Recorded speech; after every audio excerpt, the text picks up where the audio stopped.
ಲೋಕಸಭಾ ಚುನಾವಣೆಗೆ ಬಿಜೆಪಿಯ ಎರಡನೇ ಪಟ್ಟಿ ಪ್ರಕಟವಾಗಿದೆ.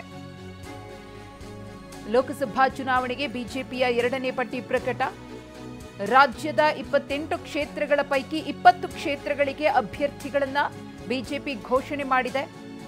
ಪ್ರತಾಪ್ ಸಿಂಹ ಮತ್ತು ನಳಿನ್ ಕುಮಾರ್ ಕಟೀಲ್ ಅವರಿಗೆ ಟಿಕೆಟ್ ಕೈತಪ್ಪಿ ಹೋಗಿದೆ. ಇನ್ನು ಶೋಭಾ ಕರಂದ್ಲಾಜೆಯವರ ಕ್ಷೇತ್ರ ಬದಲಾವಣೆ ಆಗಿದೆ. ಕೆಲವು ಕಡೆಗಳಲ್ಲಿ ಹೊಸ ಮುಖಗಳಿಗೆ ಮಣೆ ಹಾಕಲಾಗಿದೆ. 9 ಹಾಲಿ ಸಂಸದರಿಗೆ ಬಿಜೆಪಿ ಲೋಕಸಭೆ ಚುನಾವಣೆಯ ಟಿಕೆಟ್ ಕೈತಪ್ಪಿ ಹೋಗಿದೆ. 28 ಕ್ಷೇತ್ರಗಳ ಪೈಕಿ 20 ಕ್ಷೇತ್ರಗಳಿಗೆ ಎರಡನೇ ಪಟ್ಟಿಯಲ್ಲಿ ಅಭ್ಯರ್ಥಿಗಳನ್ನ ಬಿಜೆಪಿ ಘೋಷಣೆ ಮಾಡಿದೆ.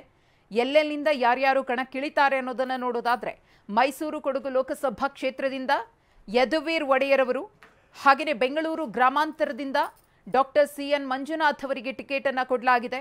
ತುಮಕೂರು ಲೋಕಸಭಾ ಕ್ಷೇತ್ರದಿಂದ ವಿ ಸೋಮಣ್ಣನವರು ಅಖಾಡಕ್ಕಿಳಿಯಲಿದ್ದಾರೆ. ನಿರೀಕ್ಷೆಯಂತೆ ಕಳೆದ 2 ದಿನಗಳಿಂದಲೂ ಕೂಡ ದೊಡ್ಡ ಮಟ್ಟದಲ್ಲಿ ಚರ್ಚೆ ಆಗ್ತಾ ಇತ್ತು ಯದುವೀರ್ ಅವರಿಗೆ ಟಿಕೆಟ್ ಅನ್ನು ಕೊಡಲಾಗುತ್ತೆ ಅಂತ.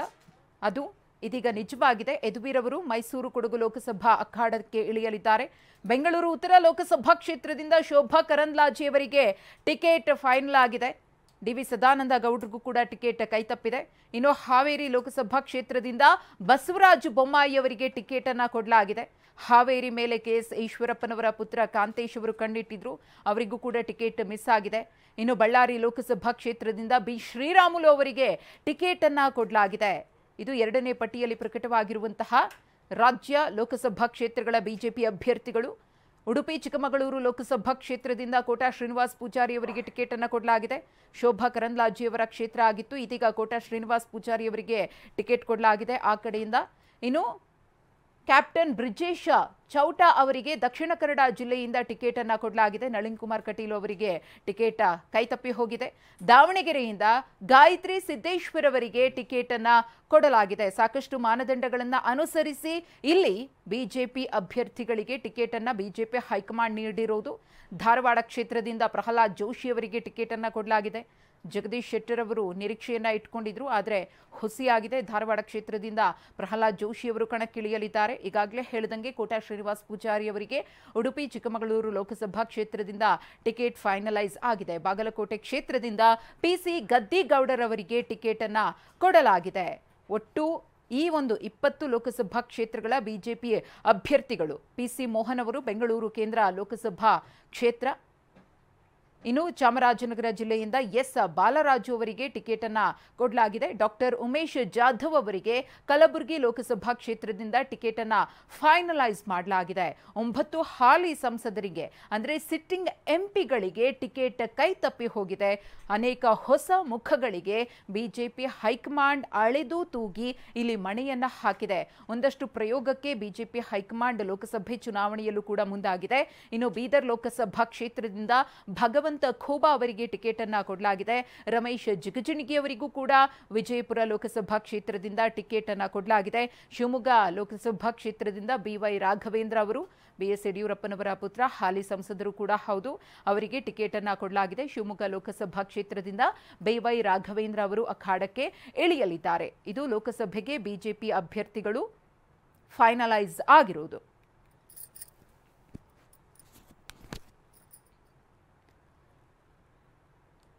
ಇನ್ನು ಟಿಕೆಟ್ ಘೋಷಣೆಯಾದ ಬೆನ್ನಲ್ಲೇ ನಳಿನ್ ಕುಮಾರ್ ಕಟೀಲ್ ಅವರು ಪ್ರತಿಕ್ರಿಯೆ ಕೊಟ್ಟಿದ್ದಾರೆ. ಏನು ಹೇಳಿದ್ದಾರೆ ನೋಡೋಣ. ಮುಂದಿನ ಲೋಕಸಭಾ ಚುನಾವಣೆ ದೃಷ್ಟಿಯಿಂದ ದಕ್ಷಿಣ ಕನ್ನಡ ಲೋಕಸಭಾ ಕ್ಷೇತ್ರದ ಅಭ್ಯರ್ಥಿಯಾಗಿ ಭಾರತೀಯ ಜನತಾ ಪಾರ್ಟಿ ಕ್ಯಾಪ್ಟನ್ ಬ್ರಿಜೇಶ್ ಚೌಟಾ ಅವರನ್ನು ಇವತ್ತು ಘೋಷಣೆ ಮಾಡಿದ್ದಾರೆ. ನಮ್ಮ ರಾಷ್ಟ್ರೀಯ ಅಧ್ಯಕ್ಷರು ಘೋಷಣೆ ಮಾಡಿದ್ದಾರೆ. ಕ್ಯಾಪ್ಟನ್ ಬ್ರಿಜೇಶ್ ಚೌಟಾ ಅವರಿಗೆ ಅಭಿನಂದನೆಗಳನ್ನು ಸಲ್ಲಿಸ್ತೇನೆ ಮತ್ತು ಈ ಕಾರ್ಯವನ್ನು ಸ್ವಾಗತಿಸ್ತೇನೆ. ಕಳೆದ 15 ವರ್ಷಗಳಲ್ಲಿ ಭಾರತೀಯ ಜನತಾ ಪಾರ್ಟಿ ನನಗೆ ದೊಡ್ಡ ಅವಕಾಶಗಳನ್ನು ಕೊಟ್ಟಿದೆ. 15 ವರ್ಷಗಳಿಂದ ಈ ಕ್ಷೇತ್ರದ ಲೋಕಸಭಾ ಸದಸ್ಯನಾಗಿ ಪಾರ್ಟಿ ಹಿರಿಯರು ನನ್ನನ್ನು ಗುರುತಿಸಿ ಅವಕಾಶಗಳನ್ನು ಕೊಟ್ಟಿದ್ದರು. ಮತ್ತು ಕಾರ್ಯಕರ್ತರು ಅಹೋರಾತ್ರಿ ದುಡಿದು ನನ್ನನ್ನು ಗೆಲ್ಲಿಸಿದ್ದಾರೆ. ನನ್ನನ್ನು ಬಹಳ ಪ್ರೀತಿಯಿಂದ ಬೆಳೆಸಿದ್ದಾರೆ. ವಿಶೇಷವಾಗಿ ಈ ಕ್ಷೇತ್ರದ ಮತದಾರ ಬಂಧುಗಳು, ದೇವರುಗಳು ಆಶೀರ್ವಾದವನ್ನು ಮಾಡಿದ್ದಾರೆ. ಕಳೆದ 15 ವರ್ಷಗಳಲ್ಲಿ ನಾನು ಪ್ರಾಮಾಣಿಕವಾಗಿರ್ತಕ್ಕಂಥ ರಾಜಕಾರಣವನ್ನು ಮಾಡಿದ್ದೇನೆ. ಈ ಕ್ಷೇತ್ರದ ಅಭಿವೃದ್ಧಿಗಾಗಿ ಸುಮಾರು 1,00,000 ಕೋಟಿಗಿಂತ ಹೆಚ್ಚು ಅನುದಾನಗಳನ್ನು ನರೇಂದ್ರ ಮೋದಿಯವರ ಆಡಳಿತದಲ್ಲಿ ತರುವಲ್ಲಿ ಯಶಸ್ವಿಯಾಗಿದ್ದೇವೆ. 5 ವರ್ಷಗಳ ಕಾಲ UPA ಕಾಲಘಟ್ಟ ಮತ್ತು 10 ವರ್ಷಗಳ ಕಾಲ ನರೇಂದ್ರ ಮೋದಿಯವರ ಆಡಳಿತದ ಕಾಲಘಟ್ಟ ಎರಡೂ ಅವಕಾಶಗಳು ನನಗೆ ಸಿಕ್ಕಿದ್ದಾವೆ. ಇವತ್ತು ಈ ಜಿಲ್ಲೆಯ ಅಭಿವೃದ್ಧಿಗೆ ಯೋಜನೆಗಳನ್ನು ಹಾಕುವಂಥ ಕಾರ್ಯಗಳನ್ನು ಮಾಡ್ತಕ್ಕಂಥ ಅವಕಾಶಗಳನ್ನು ಪಾರ್ಟಿ ಹಿರಿಯರು ನನಗೆ ಕೊಟ್ಟಿದ್ದರು.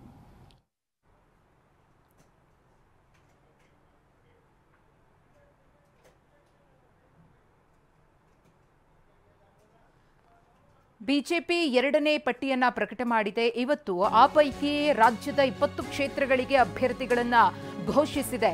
9 ಹಾಲಿ ಸಂಸದರಿಗೆ ಕೈತಪ್ಪಿದ ಬಿಜೆಪಿ ಲೋಕಸಭೆ ಟಿಕೆಟ್ ಪಡೆಯುವಲ್ಲಿ ನಳಿನ್ ಕುಮಾರ್ ಕಟೀಲ್ ಅವರು ವಿಫಲರಾಗಿದ್ದಾರೆ.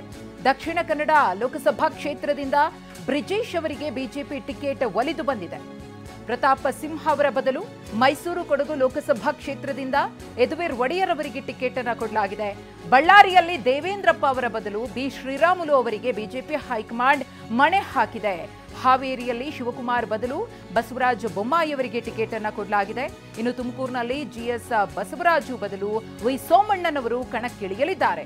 ಹಾಗೆಯೇ ಕೊಪ್ಪಳದಲ್ಲಿ ಸಂಗಣ್ಣ ಕರಡಿ ಅವರ ಬದಲಾಗಿ ಡಾಕ್ಟರ್ ಬಸವರಾಜ ಕ್ಯಾವಟರ್ ಅವರಿಗೆ ಟಿಕೆಟ್ ಅನ್ನು ಕೊಡಲಾಗಿದೆ. ಹಾಲಿ ಸಂಸದ ಸದಾನಂದ ಗೌಡರಿಗೂ ಕೂಡ ಟಿಕೆಟ್ ಕೈತಪ್ಪಿ ಹೋಗಿದೆ. ಬೆಂಗಳೂರು ಉತ್ತರ ಲೋಕಸಭಾ ಕ್ಷೇತ್ರದಿಂದ ಶೋಭಾ ಕರಂದ್ಲಾಜೆ ಅವರಿಗೆ ಟಿಕೆಟ್ ಅನ್ನು ಕೊಡಲಾಗಿದೆ.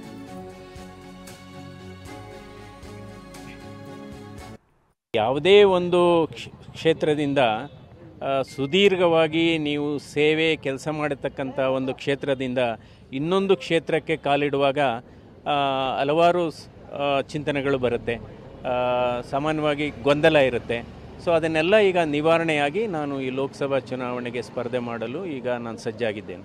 ಸುಲಭವಾಗಿ ಏನಿಲ್ಲ, ಅವರು ಕೂಡ ಯಾವುದು ಪ್ರೋಸ್ ಆ್ಯಂಡ್ ಕಾನ್ಸ್ ಎಲ್ಲ ಡಿಸ್ಕಸ್ ಮಾಡಿ, ಯಾಕೆಂದರೆ ನಾನು ಈ ಸುದೀರ್ಘ ಅವಧಿನಲ್ಲಿ ನಾನು ಈ ವ್ಯವಸ್ಥೆಗೆ ಬದಲಾವಣೆ, ಅದಕ್ಕೆ ಹೊಸ ರೂಪುರೇಷವನ್ನು ಕೊಟ್ಟಂಥ ಅನುಭವ ಇದೆ ನನಗೆ ಹೃದ್ರೋಗ ಕ್ಷೇತ್ರದಲ್ಲಿ.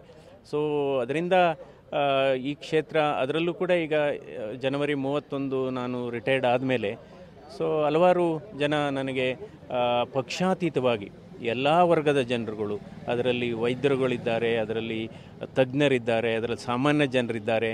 ಸೊ ನಿಮ್ಮ ಈ ಸೇವೆ ಮತ್ತು ಸಾಧನೆ ಕೇವಲ ರಾಜ್ಯಕ್ಕೆ ಸೀಮಿತವಾಗಿರಬಾರ್ದು, ಇದು ರಾಷ್ಟ್ರಕ್ಕೆ ಸೀಮಿತವಾಗಿ ಇದ್ದರೆ ಒಳ್ಳೆಯದು, ದೇಶ ಬಯಸುತ್ತೆ ನಿಮ್ಮ ಸಾಧನೆಯನ್ನು ಅಂತ ಕೆಲವರು ಹೇಳಿದರು.